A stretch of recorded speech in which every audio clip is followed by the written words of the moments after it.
Hello' guys, কি খবৰ? ভালে? আশা কৰোঁ চবৰে ভাল। আৰু কিনো ক'ম, আছাম পুলিচৰ ইণ্টাৰভিউ হৈ আছে, বহুতে দি আছে, বহুতে পাইছে, বহুতে নাই পোৱা। তো তাৰ কাৰণে এইবাৰ কিন্তু ভেকেঞ্চিটো বহুত বেছি আহিছে, লগতে ভেকেঞ্চি আৰু ইনক্ৰিজ হ'ব। আৰু লগতে ক'বলৈ বিচাৰিছিলোঁ যে যোনখিনি আছাম পুলিচৰ আমি এপ্লাই কৰিছিলোঁ, তাতে কাৰেকশ্যন ডেটটো বন্ধ কৰি দিছিলে। আকৌ কাৰেকশ্যন ডেটটো আগবঢ়াই দিছে। তো যোনে যোনে কাৰেকশ্যন কৰা নাই, কাৰেকশ্যনটো কৰি ল'ব। আৰু আমি চবেই এপ্লাই কৰিয়ে আছোঁ, যিহেতু এপ্লাই কৰাৰ প্ৰচেছখিনি চবেই জানেই আৰু বহুতে কৰিছে। যোনে যোনে কৰা নাই সোনকালে কৰি ল'ব। এইটো লিমিটেড আছে আৰু দেই।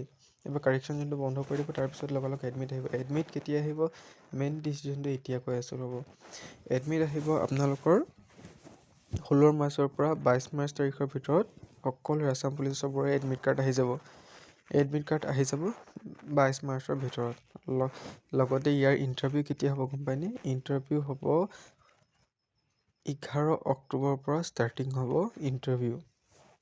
এইটো বৰ ডাঙৰ খবৰ। 11 অক্টোবৰৰ পৰা ষ্টাৰ্ট হ'ব ইণ্টাৰভিউ।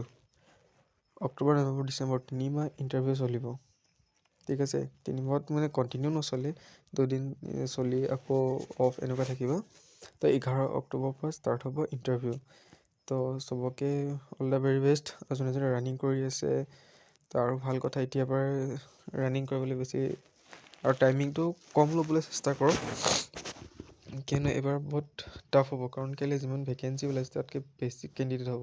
কিন্তু আমি ভয় খাবলৈও কথা নাই, আমাক সেই ভেকেঞ্চি এটা পষ্ট লাগে।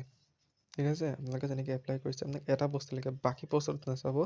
আপোনালোকে প্ৰেক্টিচ কৰক, পুল আপ, চিন আপ এইবিলাক মাৰক, লগতে ষ্টাডিও কৰিব। ষ্টাডি আপুনি ইউটিউবতে চাব পাব, দুনীয়া ভৰৰ আছে। দুনীয়া ভৰৰ বুলি কেলৈ ক'লোঁ, মানে বহুতখিনি কুৱেশ্যন আনচাৰ আছে ইউটিউবত, চব চেনেলতে দিয়া আছে। আছাম পুলিচ প্ৰিপেৰেশ্যন বুলি মাৰি দিলে গোটেইখিনি ওলাই যাব।